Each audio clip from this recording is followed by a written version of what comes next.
E vamos invocar sobre nós a luz, a força viva do Santo Espírito de Deus, para que ilumine nossa mente, nossa inteligência, para a gente poder entender, assimilar, guardar essa palavra e sairmos hoje daqui dispostos a colocá-la em prática.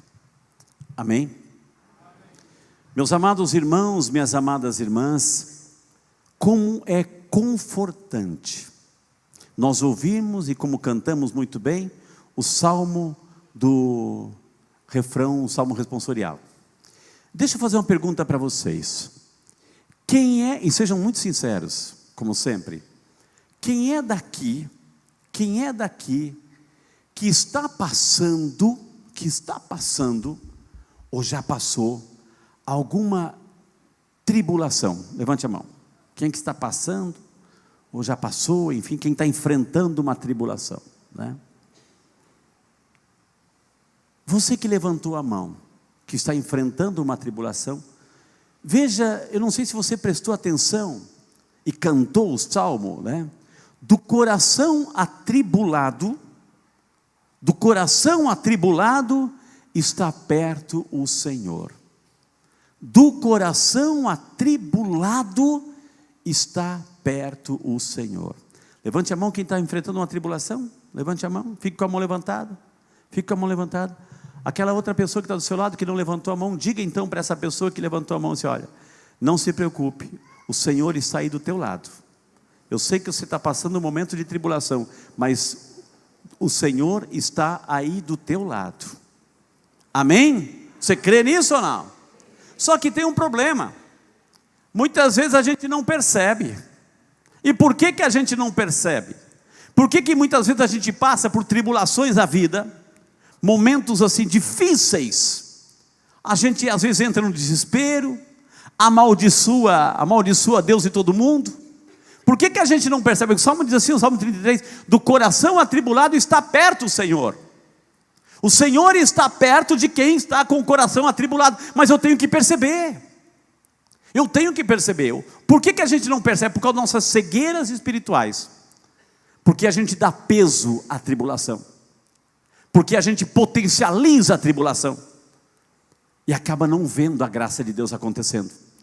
Ou como Deus está se manifestando, os sinais da presença de Deus. Porque a gente potencializa a desgraça, fica na desgraça, e enfim, fica naquela coisa ruim, e fica remoendo aquela coisa ruim, a tribulação, enfim, amaldiçoando tudo. Do coração atribulado está perto o Senhor. Estão lembrados aquela cena, né? Logo a gente vai viver essa cena, dos discípulos de Emaús, aqueles dois discípulos que estavam voltando de Jerusalém para Emaús, tristes, angustiados, cabeça baixa, né? Vivendo uma dor, uma angústia, uma pressão no seu coração enorme. Por quê? Porque mataram Jesus. E aí no caminho voltando para Emaús, o próprio Jesus se mostra, o próprio Jesus caminha com eles. Só que eles não viram a presença de Deus, não viram a presença de Jesus.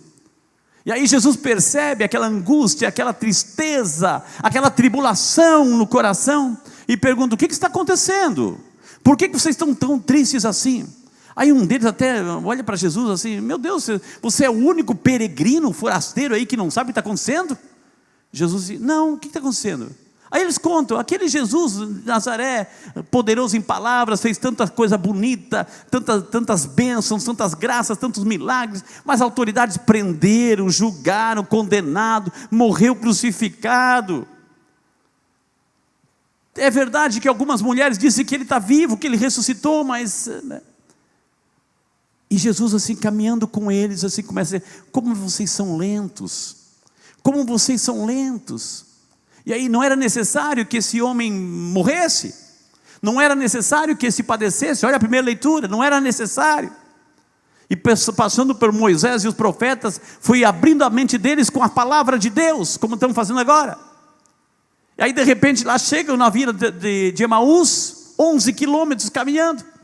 Jesus faz com que vai adiante, eles chamam Jesus para casa, e aí o estrangeiro é chamado a dar uma bênção, e quando Jesus pega o pão e reparte o pão, os olhos deles se abrem, eles reconhecem que era Jesus o tempo todo, estava caminhando com eles, Jesus desaparece. Ou seja, Deus está o tempo todo caminhando conosco. Jesus está o tempo todo caminhando com você. Diga para essa pessoa do seu lado: Jesus está o tempo todo caminhando com você. O tempo todo Ele está do teu lado. Mas tem que perceber. Tem que perceber. Para de potencializar a desgraça e começa a perceber a ação de Deus que está do teu lado, te sustentando. Maria Madalena, quando estava lá também no túmulo, de repente está lá chorosa, enfim, viu um jardineiro lá: ai, se foi o Senhor que tirou o corpo dele daqui, diga onde está que eu vou buscar. Até que esse homem, que ela disse que é um jardineiro, falou assim: Maria! Ela abriu os olhos, Raboni, que quer dizer mestre, reconheceu Jesus. Jesus caminha ao nosso lado o tempo todo, mas por causa dos nossos pecados, nossa cegueira espiritual, a gente não percebe. Então, diga assim para essa pessoa: para de reclamar, para de potencializar a tua desgraça, para de potencializar a sua tribulação, e começa a perceber que Deus está do teu lado, e jamais vai te abandonar, jamais vai te abandonar. Olha só o que o Salmo diz aqui, minha gente. Olha só o que o Salmo diz: do coração atribulado Ele está perto, e conforta os de espírito abatido. Muitos males se abatem sobre os justos, mas o Senhor de todos eles os liberta. Essa é a promessa de Deus, é a presença de Deus. Então tenho uma certeza absoluta: do coração atribulado, Deus está perto.